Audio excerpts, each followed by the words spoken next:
Bancada Parlamentar, com Otávio Rebelo da Costa e Jorge Costa Rosa. Sejam muito bem-vindos a mais um Bancada Parlamentar. Hoje, um episódio especial, dadas as lamentáveis circunstâncias em que se encontra o nosso teatro político. Portanto, infelizmente, para os nossos senhores ouvintes e espectadores, serei só eu e o Jorge hoje nesta bancada. Não quisemos importunar ninguém com este assunto. É verdade. Batido em todo lado, já toda a gente falou sobre ele, aparentemente, menos nós. Era suposto termos o episódio especial da Operação Marquês na próxima semana, e esta semana temos um convidado, mas optámos por uma questão de tempo e de proximidade com a situação, fazermos este episódio número 9, sobre a Operação Marquês, em que os dois fazemos uma análise sobre o que se tem passado no teatro político e dessa ligação entre o direito e a política. E para a semana então teremos um convidado que também terá este como um dos temas, mas apenas um dos, tendo em conta que temos outros temas para falar com o próximo convidado, que talvez no final do episódio possamos levantar o véu e dizer quem é. Precisamente. Bem, com isto vou passar já a eleição para despachar isto. Claro. Portanto, Jorge, cara ou croa, tenho a moeda na mão. Croa, vai. Croa. Espera aí. Pronto, é escusado. Não, é escusado. Força. Olha que eu tenho variada a moeda. Meu, para ver se É isto verdade. Eu tenho Não variada a está moeda. viciada. Se calhar depois experimentamos com uma moeda tua. É melhor. Se calhar é melhor. Bem, tendo isto, acho que escuso de perguntar o que é que achaste lamentável esta semana, porque acho que todos nós achámos lamentável a mesma coisa, não é? Exatamente, acho que já são 2 semanas consecutivas. Eu penso que esta semana o lamentável é precisamente o mesmo, se bem que com uma especial diferença aqui. O que eu achei lamentável esta semana, apesar de ter intrinsecamente que ver com a Operação Marquês e com o ex-primeiro-ministro José Sócrates, é mais especializada numa matéria, que é a entrevista que o José Sócrates dá na TV. Isso para mim foi o lamentável desta semana, sobretudo porque, mas acho que vamos falar disso um bocadinho mais à frente, sobretudo porque acho lamentável que José Sócrates, pelo menos do que aparenta, não só ter a lata de dizer uma série de coisas que disse e de aparecer com aquele seu desplante de quem está absolutamente inocente e de quem é uma vítima de toda uma cabala, de todo um sistema contra ele, mas sobretudo da impressão que me deu que José Sócrates acha e pensa que ainda não morreu politicamente. E, portanto, acho que vamos falar disso um bocadinho mais à frente, aqui no nosso programa, mas acho que esse para mim é o lamentável. É de facto haver não só uma falta de ética, mas uma falta de vergonha na cara. Acho que é um bocadinho por aí. Não tem outro nome. Por aí. É coragem, muita coragem, pouca noção. Muita coragem. Muita coragem, pouca noção. Muito pouca noção. Terá coragem, sem dúvida alguma. Evidentemente, pronto, vou replicar ao teu repto o que é que eu achei lamentável, precisamente o mesmo. Se tiver de ser um bocadinho mais objetivo, lamentável foi terem caído os crimes de corrupção passiva de que era acusado José Sócrates. Precisamente.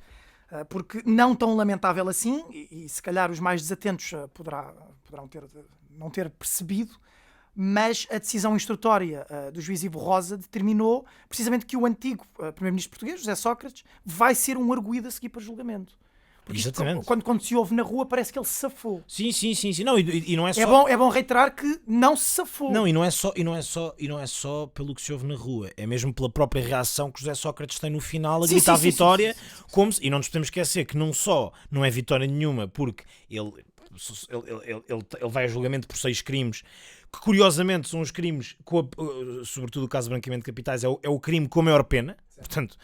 E depois porque isto não é vitória nenhuma, até porque a relação pode decidir de maneira diferente em relação ao caso da corrupção, que essa é que é a parte curiosa, é que, ao contrário do que se pensava, a corrupção era de facto o crime mais difícil de provar e geralmente é um crime muito complicado de conseguir provar, até porque não há atas. Não há provas, não é? Não costuma haver atas de olha, eu se corrompi... for corrupto, assina aqui. Exatamente, portanto, é muito complicado de provar e, portanto, até seria de esperar, e havia muitas previsões, de que Sócrates não fosse a julgamento por esse crime. Agora, não pela razão pela qual ele não foi, porque a razão pela qual ele não foi por falta de provas, não foi por falta de indícios, foi sim porque prescreveu.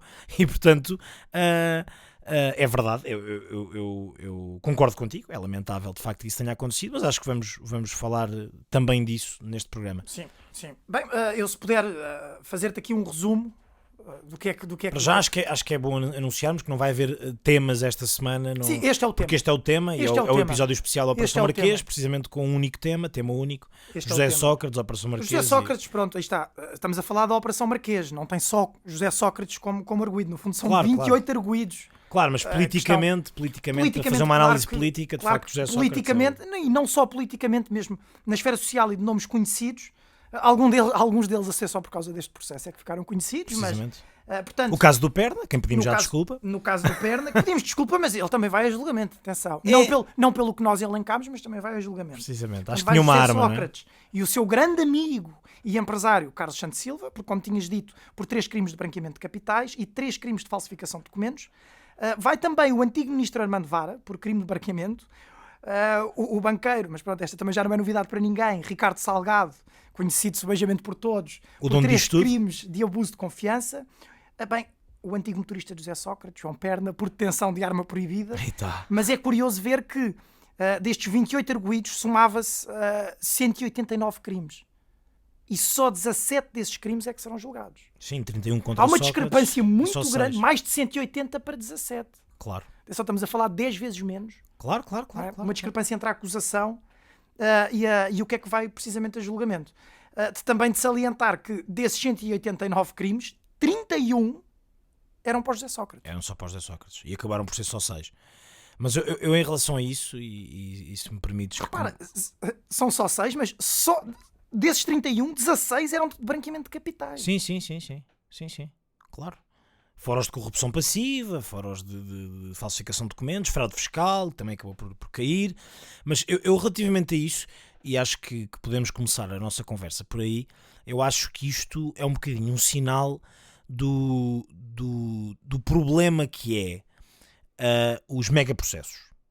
Porque isto de facto é tudo muito engraçado, fazemos megaprocessos, darmos assim um nome engraçado, Operação Marquês, face oculta e não sei o que, acho muito engraçado. 28 arguidos, não sei quantos deles eram pessoas coletivas, empresas e por aí fora. O problema dos megaprocessos é para já, o que acaba por acontecer com a corrupção e com uma série de outros crimes, que é a prescrição.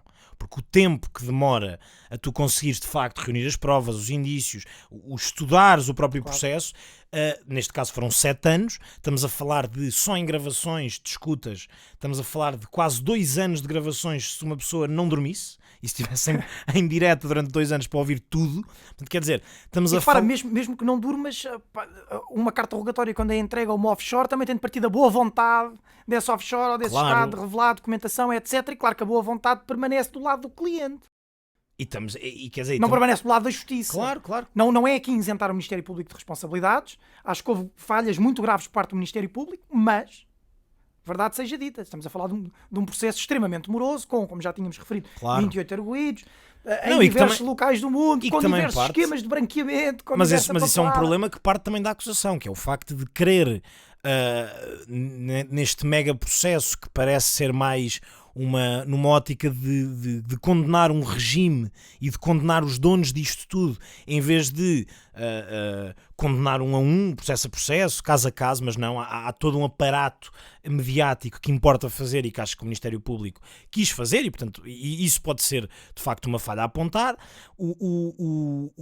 São bastantes crimes, são bastantes arguidos, foi uma junção de tudo e como eu disse, acaba por ser quase que os megaprocessos acabam por parecer... Desculpa interromper-te, Jorge, vou só fazer aqui um compêndio porque ainda não explicámos isto, de que é que Sócrates realmente era acusado. E se puder, resumidamente, isto cabe em 3 tipologias de crime. Foi a corrupção passiva, certo. Não é? Que já lá vamos, o branqueamento de capitais, na medida em que houve esquemas enormes em termos de branqueamento de capitais, seja por contratos falaciosos, por declarações que não tinham validade nenhuma e por aí fora, para tentar validar este dinheiro. E mesmo o próprio dinheiro que vinha da corrupção. Certíssimo. E fraude fiscal, porque estamos a falar de 23 milhões de euros que não foram declarados. Claro. Não é 1 euro, não é 1 são euro. 2 euros. Porque é assim, supostamente, quanto é que recebeu José Sócrates? Diretamente e ilicitamente nada. Claro. Não é? Mas houve 23 milhões de euros, milhões, que o amigo Carlos Santos Silva reuniu em contas offshores controladas por si, na Suíça, em todo lado, e este dinheiro era utilizado para quê? Para despesas correntes de José Sócrates, férias, manutenção da sua casa em Paris. Portanto, o dinheiro não é dele. Claro. Tu é que não és meu amigo, porque se alguém tiver nem o tu nome meu, do Carlos nem tu Santos meu. Silva, Claro. eu procuro uma amizade sincera e honesta e estou disposto a descartar a do Jorge, porque até agora... Aliás, nem tu nem ninguém, eu nunca tive um amigo deste. 3 milhões de euros, eu preciso de um amigo assim. Eu nunca tive um amigo Preciso destes. de um amigo assim. Mas já, para não falar da mãe, que também tinha 1 milhão de contos, não era? Sim, porque o avô era rico e Exato, do Wolframio. E que dentro do cofre converteram-se sozinhos, atenção, É verdade. escudos em euros. Isso é porque tu não estás a par, isso são os novos cofres, que isto faz logo a conversão. Será que o Rui Carreira consegue explicar isto? Isto deve ter a ver com Binance. Eu acho que podemos. E Java e aquelas acho que podemos cenas. desafiar o nosso, Não é? Tu residente. metes no cofre escudos e quando vais lá buscar são euros. Sem passar pelo banco. É extraordinário, é extraordinário. Mas voltando aqui à questão do mega processo, pronto, E também o máximo que me dava era quando me dava dinheiro para ir ao café, eu podia ficar com o troco a comprar uma pastilha, começa a ficar extremamente melindrado com. Sim, quando amigos são melhores que os próprios pais, é triste. Honestamente. Mas a questão do mega processo é esta: é que de facto queremos, ou existe uma vontade de parte do Ministério Público de juntar tudo no mesmo saco, e depois temos aqui problemas de prescrição, temos aqui problemas de morosidade da justiça, temos problemas de facto pelo que supostamente, nas palavras do juiz Ivo Rosa, nas 7.000 páginas de processo, ou quase 7.000 páginas de processo, que também é uma brutalidade, diz que aponta várias falhas ao Ministério Público, e acho que foi muito duro, e acho que também podemos falar de facto nisto, e ele também está a ser muito criticado por isso, o juiz Ivo Rosa, pelas críticas muito duras que tece em relação ao Ministério Público. O bastonário da Ordem dos Advogados também já veio a dizer que o Ministério Público tem que refletir, porque factualmente há erros e há falhas processuais, sobretudo no que toca à prova e aos indícios, que não são admissíveis num processo destes, sobretudo levantando a poeira que levantou. E depois há aqui outro problema, que é que tudo isto dá a percepção errada, parece-me a mim, de que a justiça não funciona, porque aquilo que nós vimos todos os dias durante 7 anos, todos os dias é um exagero, mas aquilo que nós vimos durante 7 anos na comunicação social foi um julgamento em praça pública, uma violação constante do segredo de justiça, que faz com que exista uma percepção pública e mediática de que Sócrates é culpado, que tudo é culpado, de que não há volta a dar e que não há como falhar, e de repente depois chegamos ao final da instrução e temos esta decisão que fica muito aquém daquilo que os órgãos de comunicação social e que o próprio Ministério Público, na violação do segredo de justiça, acabou por fazer passar para a opinião pública. E, portanto, isto gera, claro, uma sensação de que a justiça não funciona. Agora, antes de fazermos uma análise sobre isso, eu deixava só clara a minha posição em relação a isso, que é, eu acho que, a partir do momento em que nós levamos, e que o Ministério Público abre um inquérito a um ex-primeiro-ministro, que de facto tinha estas ligações aos donos disto tudo, como se costuma dizer, de forma corrente, e de facto conseguimos, no caso da instrução, levar um ex-primeiro-ministro a julgamento por crimes com branqueamento de capitais, falsificação de documentos, que lá está, que o podem, que no caso de ele ser condenado, podem levá-lo a ser preso até uma pena de 12 anos. Ele não só, apesar de ter Claro. caído, ainda estamos a falar da acusação, a corrupção passiva, incluía aqui não só Ricardo Salgado, mas também o Grupo Lena e o Grupo Valdo E o Lobo. Grupo Valdo Lobo, claro. A questão aqui Não era só ele. Mas quando eu estou a falar da questão da justiça não funcionar, é que para além disso, Foi para além de possivelmente para além de todos esses donos disto tudo, só o facto do Ministério Público abrir um inquérito a um ex-primeiro-ministro e na instrução já sabemos que o ex-primeiro-ministro vai a julgamento por estes crimes, isto já é, na minha opinião, a mostra de que da vitalidade e da saúde da democracia e do Estado de Direito democrático. Porque, ou seja, só o facto disto estar a acontecer em Portugal já diz bem da justiça. Claro, há falhas, há bastantes, pelo que parece. Não sei se mais da parte do Ministério Público, mais da parte do juiz Ivo Rosa, isso veremos, mesmo depois da relação se pronunciar, mas o que é facto é que o que pode ser para aprender daqui para a frente é que se calhar estes mega processos, estas megas mediatizações e estes julgamentos em praça pública, mesmo quando, como é o caso, isto não é nada abonatório para a justiça, em caso algum. Não é, e depois não é justo em comparação com aquilo, porque aquilo que realmente aconteceu é grave e José Sócrates, nós saímos daqui a saber, nas provas do próprio juiz e na opinião do próprio juiz Ivo Rosa, que José Sócrates é corrupto, foi corrompido, mercadejou o seu cargo, faltou à verdade inúmeras vezes, e estou apenas a citar o que o próprio juiz Ivo Rosa diz. E, portanto, isto é gravíssimo e é injustificado que Sócrates saia como saísse vitorioso. Só que o facto de Sócrates sair como saísse vitorioso e o facto de, apesar de tudo isto, ser levado a julgamento, ser gravíssimo e demonstrar de facto que a percepção que tínhamos de José Sócrates de facto não era injusta, como fica aquém do mega processo que se criou e da mega mediatização que se criou, dá uma sensação, na minha opinião, falsa e errada de que não se fez justiça. Não sabemos, para já, ainda o Ministério Público vai recorrer à relação e, portanto, mesmo os crimes que prescreveram, pode não ser bem assim, veremos. Mas ainda assim ainda vamos a julgamento e, portanto, até lá logo se vê. Mas, ao que parece, isto para mim é um sinal de vitalidade da justiça. Certo, eu concordo contigo na medida em que quanto mais há a percepção da corrupção que existe, significa que ela está a ser realmente suprimida. Porque nos países em que corre tudo bem e que não há corrupção nenhuma, como Portugal foi durante muitos anos, é porque evidentemente há alguma engrenagem que está ali. Não, e porque isto da corrupção tem uma coisa que é, quanto mais tu desenterras, mais vais encontrar. Claro, não é? E, portanto, só o facto de encontrar... Quanto mais corrupção e quanto mais julgamentos e megaprocessos houverem sobre corrupção, evidentemente que demonstra que há vitalidade na justiça para poder, efetivamente, escrutinar estas situações, etc.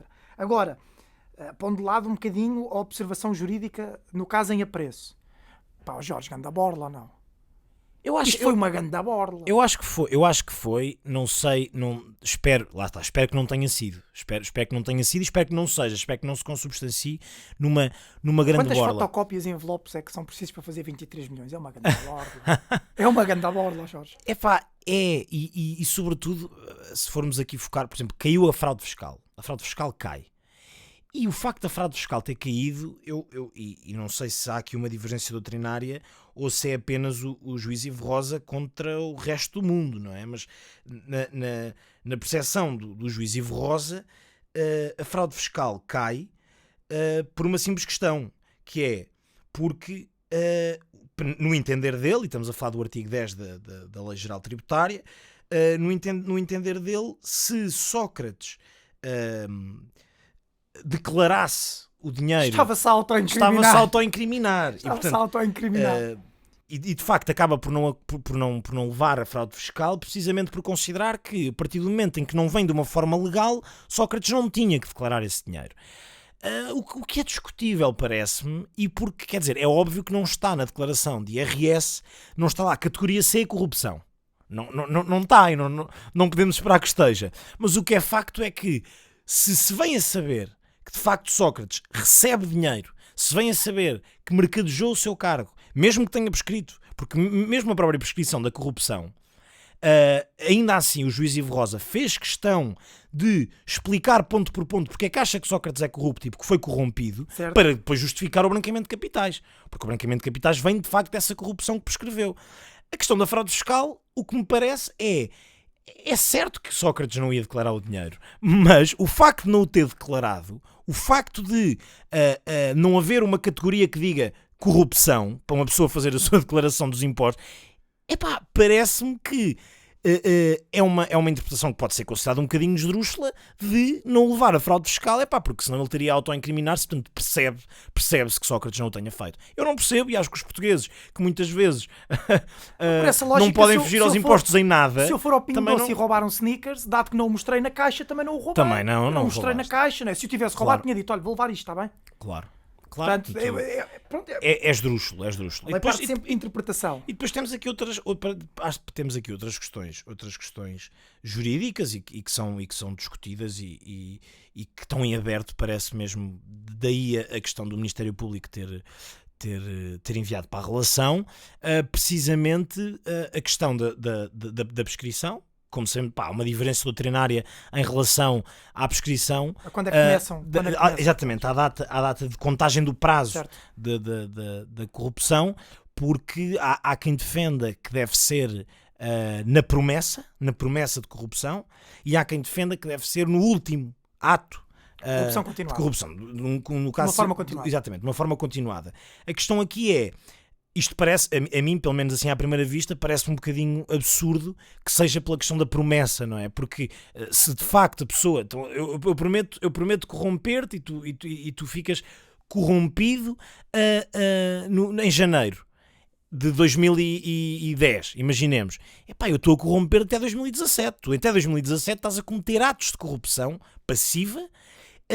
A contagem do prazo começar logo no início parece-me um bocadinho esdrúxulo, mas o que é facto é que não é desprovido de sentido, porque a razão pela qual se defende isso é de facto porque é mais fácil de provar a promessa do que propriamente os atos continuados. Então é a facilidade de prova.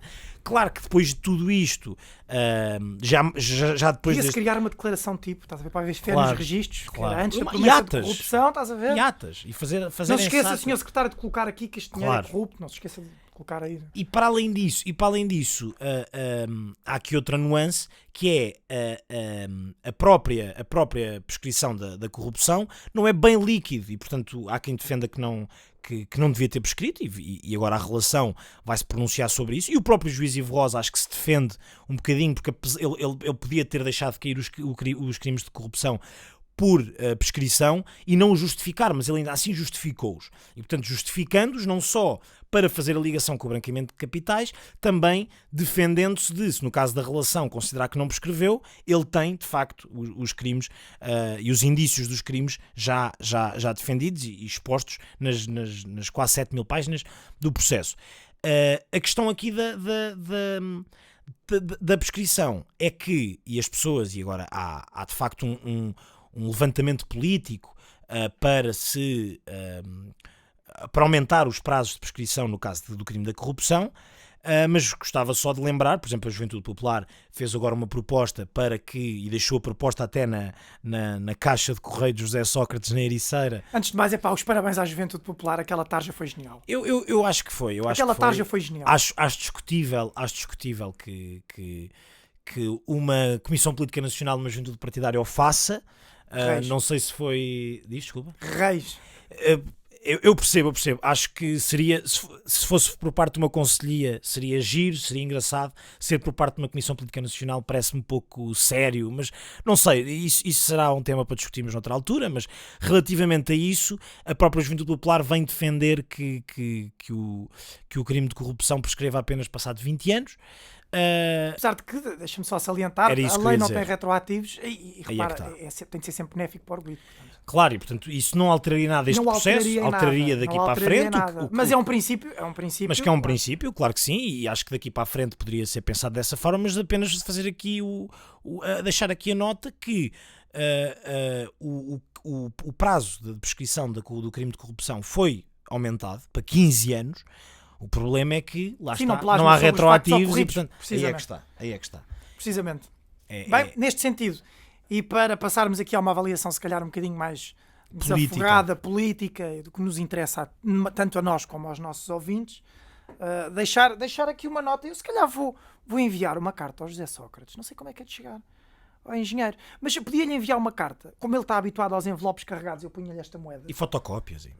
Mandava-lhe esta moeda aqui, que é de 5 cêntimos, vocês não estão a vê-la, mas o Jorge viu, não é? Foi olhar para ela quando perdeu.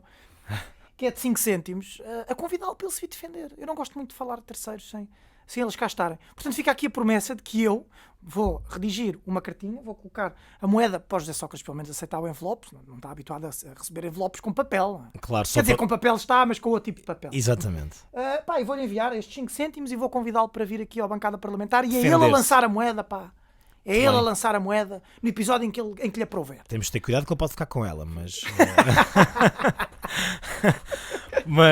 Nem há resposta, nem devolve a moeda, nada. Não há. Mas sim, mas acho que podemos passar por uma análise política, porque de vamos facto, passar por uma análise acho política. Que apesar de António Costa ter dito que ao direito o que é do direito, à justiça o que é da justiça, à política o que é da política... E a moral entra onde? Entra onde? Se não entra na justiça, vai entrar na cabeça de José Sócrates, não me parece. Não é, mas devia haver também um julgamento moral sobre estas coisas, independentemente dos prazos funcionarem ou não, devia haver um julgamento moral. Eu acho que tem existido. Eu acho que já tem existido um julgamento moral. Não é? Para além do julgamento moral, também era bom que o eleitor português não tivesse memória de peixe.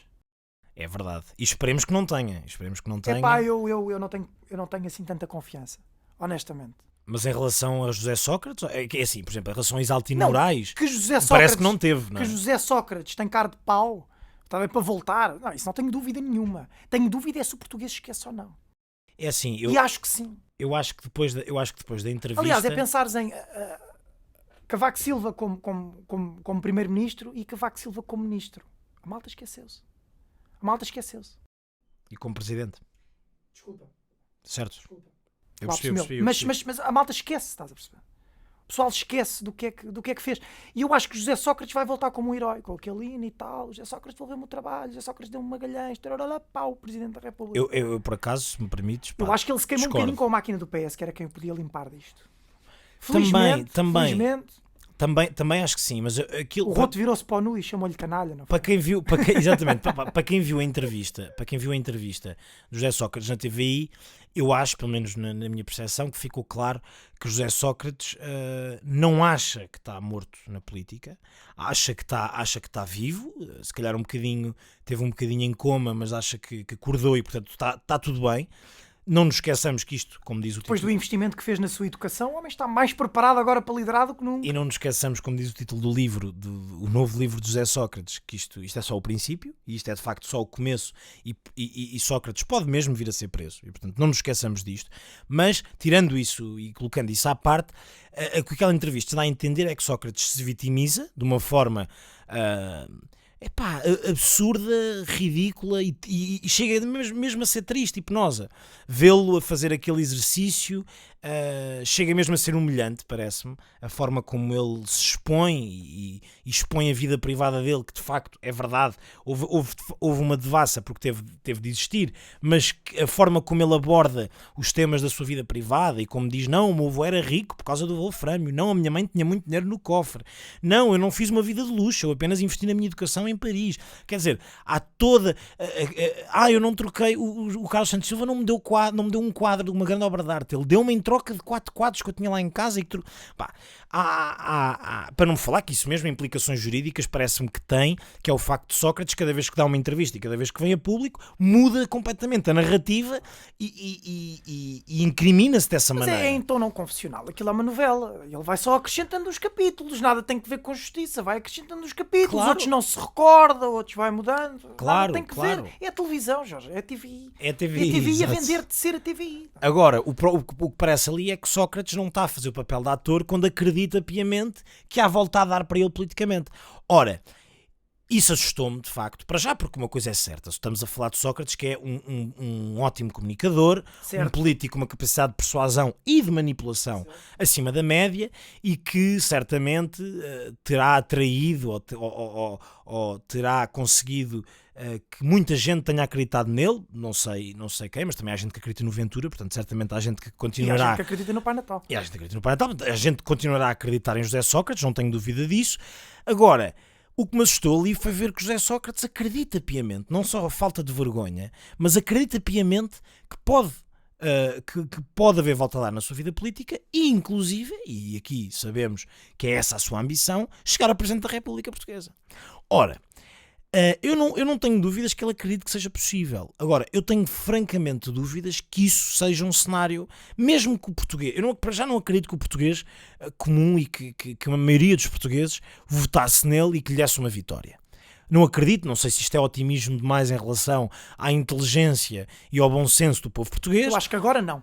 Mas acredito. Calma. Acredito que não. E depois, porque José Sócrates, naquela entrevista, não só arrasa em absoluto Fernando Medina, como afirma que ele está amando de... Eu nunca na minha vida trataria o José Sócrates por amador. Não, longe de mim. Portanto... Há uma esticada aqui qualquer, há uma jogada qualquer aqui. Eu não estou a ver qual, porque isto parece-me de um terrível amadorismo. Claro. Não é? Criticar a máquina do PS, que sempre o salvou, no fundo, ele é um mentor. Não, ele deixa claro que, duas coisas, ele deixa claro que Mário Soares sempre continua a ser amigo dele, o que é bastante importante na ótica dele, e que os militantes do PS, há essa ressalva, a culpa não é dos militantes do PS. Agora, que Fernando Medina, António Costa e a direção nacional do Partido Socialista o que fizeram foi uma sacanice para com ele. Palavras do próprio. E que, portanto, e distrata, quer a própria direção do partido, quer os dirigentes, quer as pessoas que dão a cara pelo partido, e aqui deixa-me salientar e dar os parabéns. Achas que é uma história de amor que acaba de uma forma muito mas deixa-me só dar os parabéns ao Pedro Delgado Alves, que como deputado do Partido Socialista e opinion maker num programa de televisão, até colega de painel do Daniel Oliveira, que aqui trouxemos, um abraço para ambos, portanto para o Pedro Delgado Alves como para o Daniel Oliveira, o Pedro Delgado Alves, que faz uma análise absolutamente isenta, imparcial e séria sobre o que é que José Sócrates representa para o Partido Socialista e representa para o Estado português. E eu aí concordo com ele em absoluto, que é, se José Sócrates, candidato a Presidente da República, e se existe de facto uma revitalização, um ressuscitar de José Sócrates politicamente depois de tudo isto, pode-se consubstanciar na vida de Sócrates, mas é a morte da democracia. Porque uma democracia, aí sim, não se demonstra que está viva quando existem casos como o de José Sócrates, que já vamos, claro que vamos a julgamento e vamos ver o que é que dá, mas há indícios e provas mais do que suficientes que foi corrompido, mas prescreveu, que branqueou e que existiu branqueamento de capitais, que houve faltas à verdade constantes, e para isso basta ver, nem é preciso ver o processo, é que basta ver as entrevistas que José Sócrates dá desde que saiu da prisão até agora e ver que a narrativa dele muda completamente. E portanto, esta ideia que José Sócrates se pode revitalizar, a mim parece-me que o Partido Socialista não vai cair nesse erro, não pode cair nesse erro. Acho que o Partido Socialista, o máximo de erros que pode cometer é constantemente não apresentar candidato. Acho que é agora, o erro de apoiar um candidato como José Sócrates, que é provavelmente o homem que pior nome e que pior fama e pior reputação dá ao Partido Socialista, parece-me um erro que um partido como o Partido Socialista, que estamos a falar do maior partido em Portugal, segundo maior, neste caso maior, mas ao longo da história um dos partidos essenciais para a democracia portuguesa, o PS ficou mal visto depois disto de José Sócrates. E portanto, revitalizar José Sócrates seria matar o Partido Socialista e seria matar a democracia portuguesa. Mas isso depois é um erro que não podia cometer. Já depende da memória do português. Isso depende tudo da memória do português. Certo, mas eu acho que José Sócrates nunca poderá ser apoiado pelo PS, quer porque ainda acredito que haja decência no Partido Socialista, quer porque ele próprio acabou por arruinar as suas possibilidades de ser apoiado pelo Partido Socialista. Pode ir como independente. Espero que sim. Pode ir como independente. E acredito que se for mas eu também acredito que se for como independente, lá está o meu otimismo, não acho que o povo português vá validar e que vá, porque a percepção pública de José Sócrates está muito danificada a um ponto que eu acho que nenhum político português teve. Todo este mega processo, os defeitos que pode vir a ter nas questões processuais e de se conseguirem provar uma série de coisas. Sim, e de como costuma dizer na gíria, já se queimou. Já se queimou. E parece-me que já se queimou sem retrocesso e que espero que de facto seja sem retrocesso. Ou não sei. Que se queimou, veremos. E agora acho que também deixar aqui uma nota que eu não compro. Uma nota em envelope ou fotocópia? Esta aqui pode ir em envelope. Porque eu não compro esta teoria de que o Sócrates Não compras, mas se um amigo comprar por ti. E se me oferecer, claro, mas não compro esta teoria de que o Sócrates é a prova que o Partido Socialista é o partido da corrupção e dos corruptos. Não compro, e aqui mais uma vez defendo o Partido Socialista, porque acho que o Partido Socialista teve bem. Parece que o Jorge está na pista. Não, o Partido Socialista teve bem, e aqui deixo que faça esta ressalva, que o Partido Socialista teve bem na forma como lidou com este processo. Enquanto o processo estava a decorrer, descolou-se completamente de José Sócrates. Aliás, é disso que ele se queixa. Este choradinho de José Sócrates, esta vitimização de José Sócrates perante o Partido Socialista, é precisamente porque o Partido Socialista se descolou de um ex-primeiro-ministro que só lhe traz má fama. Portanto, essa descolagem foi essencial, parece-me a mim, e o facto de ser claro que o Partido Socialista é um partido como outro qualquer, com uma diferença que tem um acesso ao poder muito maior do que os partidos mais pequenos, tal como tem o PSD, e portanto estes casos de corrupção, estes casos quer de pequena, quer de grande corrupção, eu penso que acontecem em todos os partidos, são transversais a todos os partidos, certo, porque são inerentes ao ser humano. E à corrupção que existe no ser humano. Isto é quase uma visão antropológica do ser humano, que para mim, como conservador nesse aspecto, sou um bocadinho pessimista da visão que tem em relação ao homem, mas essa corrupção é inerente, não é exclusiva do Partido Socialista. E, portanto, esta análise de que, pois... Não, quer dizer, acho que o próprio Partido Socialista está a fazer bem em descolar-se de Sócrates. Em nenhum momento lhe deu a mão depois de Sócrates ser indiciado pelos crimes que foi, uns que caíram, outros que ainda vamos a julgamento. E, portanto, bem o Partido Socialista, a meu ver, nessa descolagem Estás a utilizar um argumento de direita para defender o PS. Certo, e em comparação, por exemplo, com o PSD, que também cometeu, que também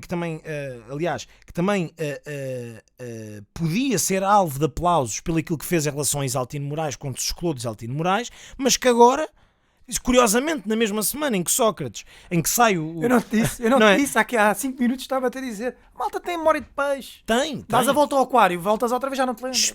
Espero que o Partido Socialista demonstre, e que me dê razão agora, que eu estou a defender, que demonstre ser mais sério do que o próprio PSD, que depois de ter um político que inclusive foi condenado e preso pelos crimes de branqueamento de capitais e de fraude fiscal, o volta a apoiar politicamente. Espero que o Partido Socialista não cometa este erro. Espero que o Partido Socialista prove que, pelo menos em relação a José Sócrates, não só se quer descolar, como quer acabar com esta ideia, não só de que é um partido corrupto, porque conheço muito boa gente do Partido Socialista que tem tudo menos de corrupto, mas que não só não é um partido corrupto, como que não faz lavagens políticas e que não faz estas reciclagens, como o PSD fez em relação a Isaltino Moraes, em relação a José Sócrates, porque parece-me que em relação a José Sócrates seria muito mais imperdoável do que foi em relação a Isaltino Moraes, que para mim também já não há muito espaço para perdão ao próprio PSD por esse erro. A mim parece-me que é,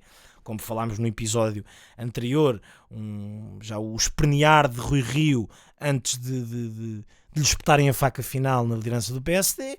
Agora parece-me que António Costa, como em muitas outras situações, prova ser muito mais inteligente do que o Rui Rio, ter muito mais QI do que o Rui Rio, e esperemos que tanto António Costa como os futuros líderes do Partido Socialista não cometam um erro. Não cometam um erro de reciclar um homem que não só já está queimado, como, nas palavras de Ivo Rosa, é mentiroso, corrupto, corrompido e que mercadoreou o seu cargo. E, portanto, vamos ver qual é que é a decisão do julgamento. Vamos ver qual é que é a decisão do julgamento, mas parece-me que... Ainda estamos em terreno um bocadinho verde. Fugir disto seria queimar o próprio partido, que já foi muito queimado, que continua a ser, mesmo em relação a casos como o caso Pia, em que o Partido Socialista também... Não, aqui que o Partido Socialista também ficou muito mal visto em relação a esse processo, apesar de não ter havido conclusões nesse sentido, mas...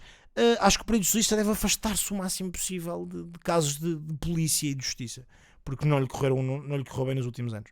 Sem dúvida. Com esta nota, deixarem aberto, não é? Acho que é óbvio, Dr. Jorge Costa Rosa, assessoria política, enviarem um e-mail para a bancada parlamentar, @gmail.com, ele está na pista, o homem precisa de trabalho. Nada disso, pá. Agora... Com isto, só uma última pergunta. Diz-me. Jorge, quem é que ganha com isto? Quem ganha com isto? JP já tentou capitalizar, e bem, Reis, um abraço. E acho que capitalizou. Na pessoa do Francisco Camacho, eu acho que estão todos de parabéns. A nossa opinião aqui diverge um pouco. Claro, quem é que achas que é o verdadeiro vencedor? Toda a gente vai capitalizar Aliás, nós estamos a capitalizar isto. Repara, eu não acho mal a capitalização por parte da Juventude Popular. Acho que a forma como foi feita pode ser acusada de algum tipo de amadorismo ou de mesmo, lá está, como eu disse, falta de seriedade. Uma Comissão Política Nacional fazê-lo não me parece ser o órgão máximo, não é? O órgão máximo nacional. Certo, mas eu acho que tem uma visão ir para casa de uma pessoa, invadir a propriedade e colocar uma... É uma Jota, é irreverente, estás a ver? É próprio da idade. Certo, tudo bem. Eu acho que se estivéssemos a falar... Acho que, e não só, se fosse a própria CPN a colocar um outdoor em frente à janela de José Sócrates, tudo bem. O facto de invadir um muro e acho que pode ser discutível, tanto que a companheira de José Sócrates, segundo a imprensa, chamou a GNR, não sei como é que isso ficou. Acho que eles acharam piada também.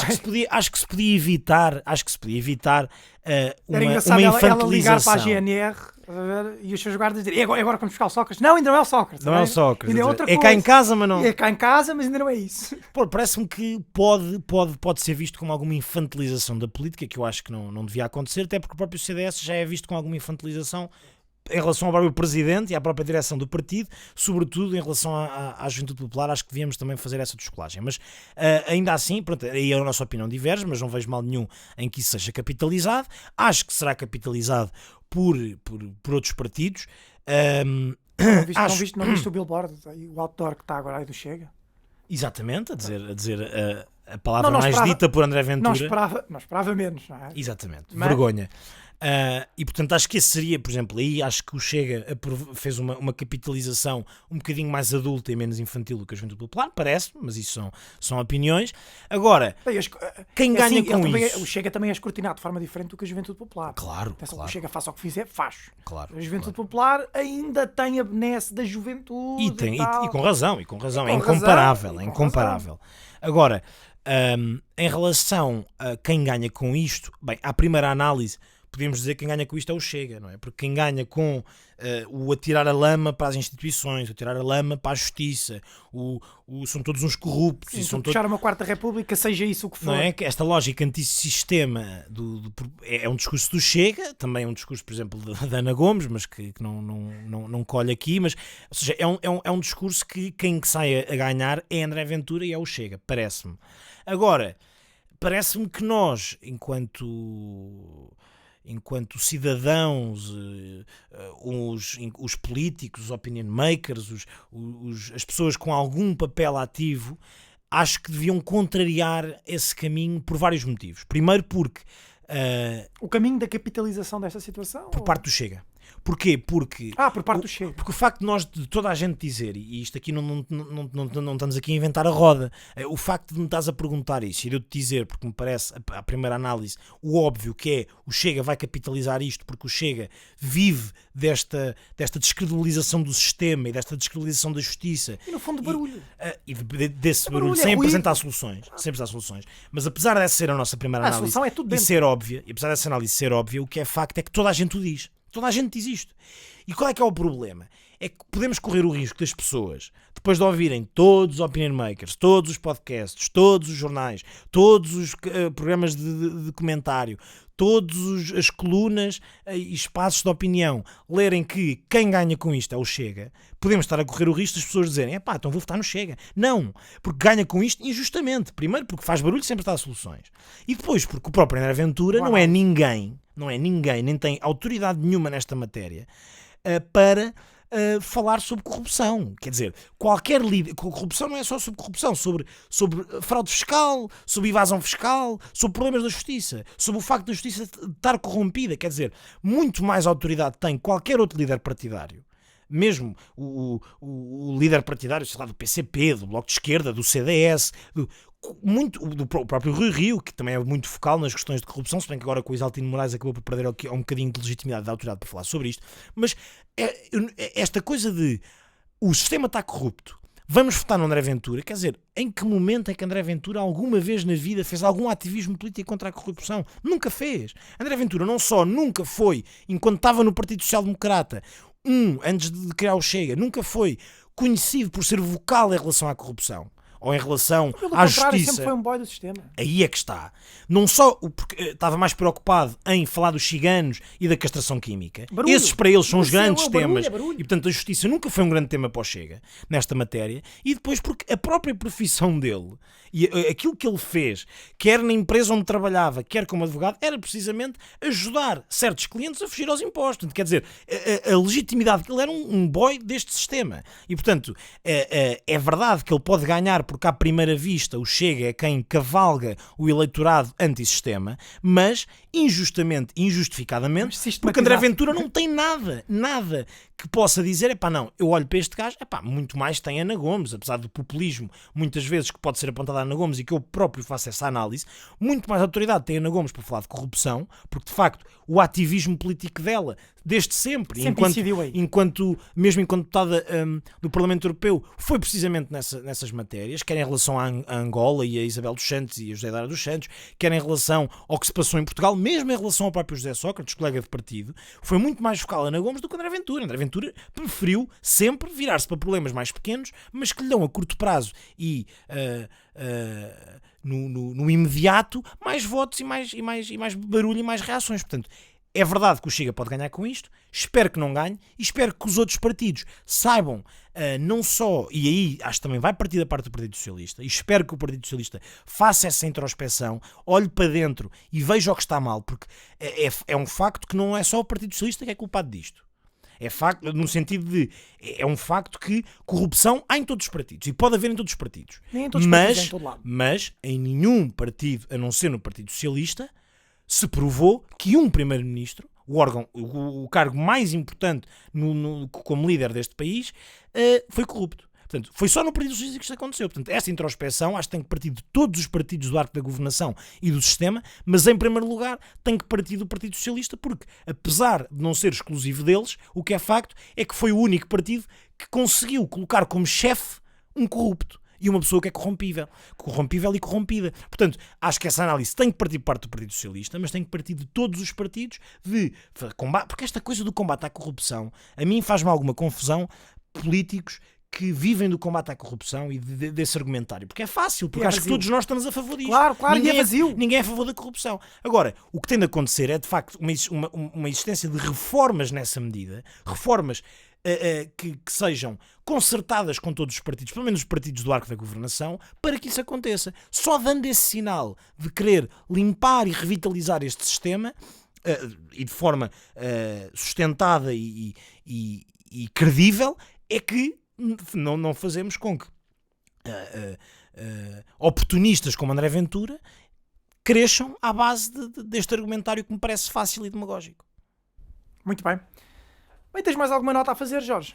Não, acho que em relação a isto é mais uma vez pedir desculpa ao Perna, porque ao que parece ele só tinha uma arma e portanto havia ali uma arma e portanto é engraçado que ele vá a julgamento depois de tudo isto apenas por ter uma arma na sua posse. Também não percebo muito bem porquê, mas quer dizer, tendo em conta que era ele que transportava o dinheiro de um lado para o outro, eu também percebo que está com 150 mil euros no carro, não é propriamente seguro sem uma arma, portanto, compreende-se. E portanto aqui, mesmo na lógica do juiz Ivo Rosa, Sócrates tinha o dinheiro de forma ilícita, não tinha que o declarar, então se o Perna estava por isso simplesmente a defender a propriedade de dinheiro de forma ilícita, também tinha toda a justificação para ter uma arma no bolso, quer dizer...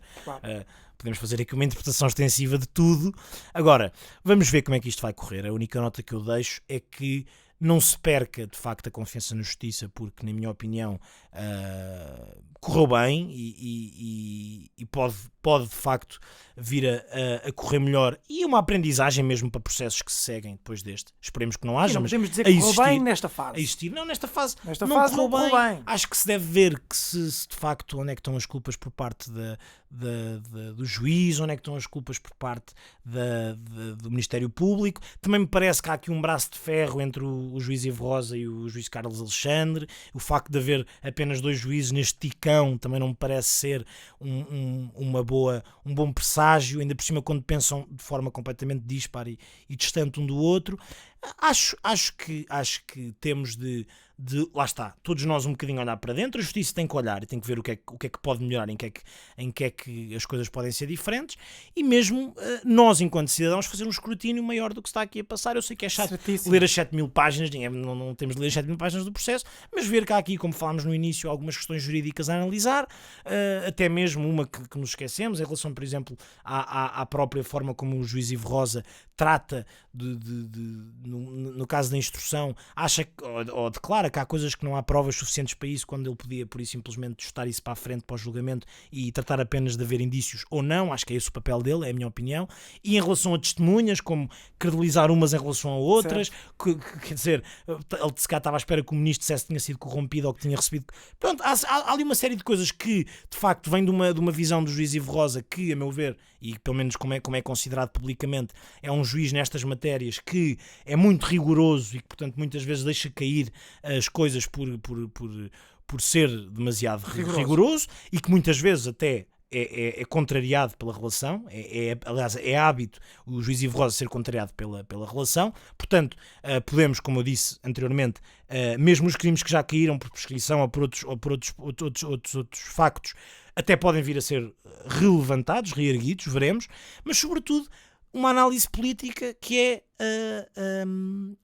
é de facto, isto não é tudo corrupto, isto não é tudo corrupto, é importante e é saudável que isto tenha acontecido e que isto tenha acontecido com o Primeiro-Ministro e, portanto, em vez de estarmos aqui a fazer de treinadores de bancada, é agir enquanto cidadãos ativos para o bem da nossa sociedade civil e tentar que estes casos não se repitam e que a repetir-se politicamente não só não vamos cometer o erro de voltar a votar em corruptos, portanto aqui deixo o repto para que Sócrates não tiver vergonha na cara, o que eu não duvido, que não se volte a votar nele e que também não se volte a votar em oportunistas que vivem à base destes corruptos ou corrompíveis ou corrompidos que mercadejaram o seu cargo, nas palavras de Ivo Rosa. Boa nota final, Jorge. É isto.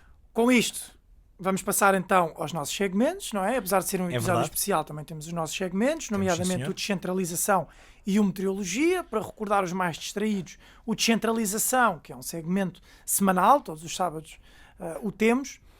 É um segmento em que nós convidamos um dirigente político, seja de uma Jota ou de um partido, para vir falar do que é que o aflige, seja na sua terra, ou qual é o seu projeto político. Tem aqui um palco livre para poder falar do que lhe aprouver. Neste caso, no Descentralização, temos um amigo de ambos, o Hélder Leal Rodrigues, candidato à Câmara Municipal do Barreiro pelo CDS.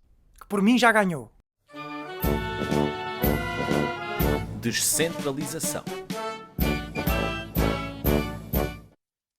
Desde que há sensivelmente uma semana anunciei a minha candidatura a presidente da Câmara Municipal do Barreiro, foram inúmeros os comentários, insultos e ameaças de perfis falsos nas redes sociais, sendo que a minha idade foi apontada como o principal obstáculo à minha candidatura. Tudo isto sem conhecerem uma única ideia, uma única proposta.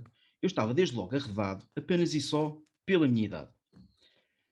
Constantemente se pede renovação na política, que não sejam sempre os mesmos, que deem oportunidades a outros, mas quando surge alguém jovem, desempoeirado, que não precisou de pedir licença a ninguém, que tem a sua carreira profissional, a idade já é novamente um problema. Sim, tenho 31 anos.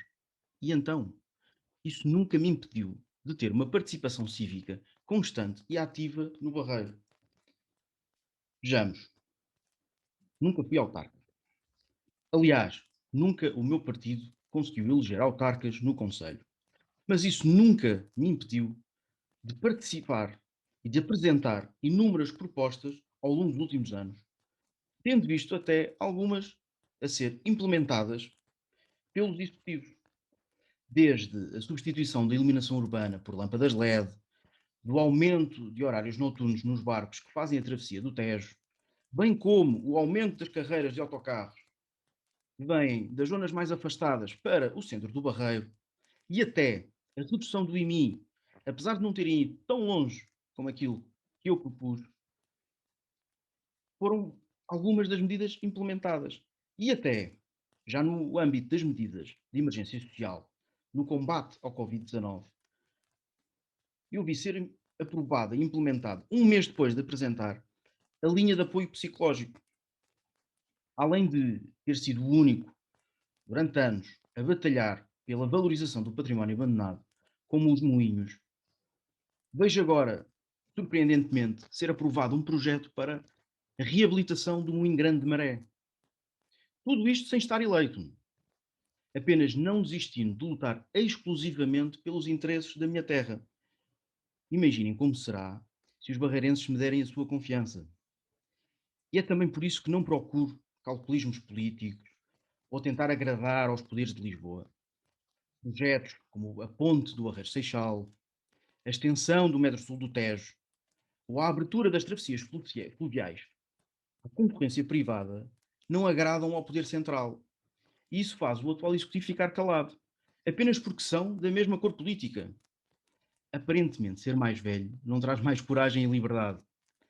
Por isso termino deixando estas questões. Terá o bom senso, idade. Terá o rigor, idade. Terá o compromisso, idade.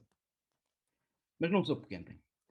Se a idade é um defeito, ela passa com o tempo. Obrigado. E agora, para finalizar, temos o segmento Meteorologia, que acho que dispensa explicações, não é? Como o próprio nome indica, é para os senhores saberem se amanhã usam galochas ou não. Esta semana, rubricado pelo nosso grande amigo Hélder Quintela. Meteorologia. Olá, o meu nome é Alberto Quintela, eu sou da região do Tâmega e Sousa, a norte, e sou um dos 8 participantes no Mercado Semanal. O Mercado Semanal é um podcast dedicado à região de Tâmega e Sousa, um programa um podcast que não tem por objetivo dizer bem ou dizer mal, embora também se diga mal quando as coisas não estão bem, mas é sobretudo uma partilha de opiniões, de coisas que preocupam ou que foram bem feitas no município e que podem ser aproveitadas por outro, ou ideias que podem ser refletidas em conjunto. São 8 representantes de 8 municípios que no fundo têm também personalidades políticas diferentes e ideias políticas diferentes, têm também representatividade de género e o podcast de Mercado Semanal é semanal e é moderado pelo José Carlos Barbosa. No primeiro episódio do podcast Mercado Semanal, só para vocês terem uma ideia do tipo de temas que são abordados, cada convidado traz um tema.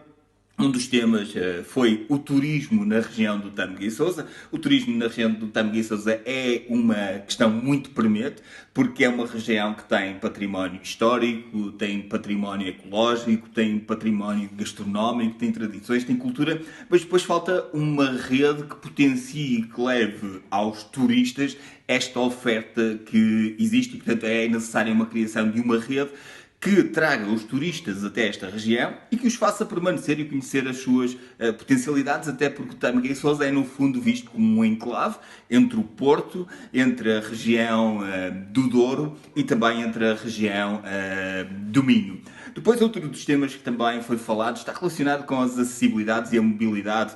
As autoestradas praticamente chegaram já a todo o país, alguns até têm 3 autoestradas a levá-los ao mesmo sítio, mas a verdade é que depois temos problemas de ligação entre os municípios e até dentro do próprio município, em que por vezes as vias de comunicação não estão em boa manutenção, os transportes públicos não estão acessíveis para trazerem as pessoas do local onde residem, nas aldeias mais remotas, para os centros urbanos onde estão localizados os serviços públicos. Aliás, os serviços públicos que foram sendo degradados em termos de disponibilidade ao longo do tempo, como sabemos.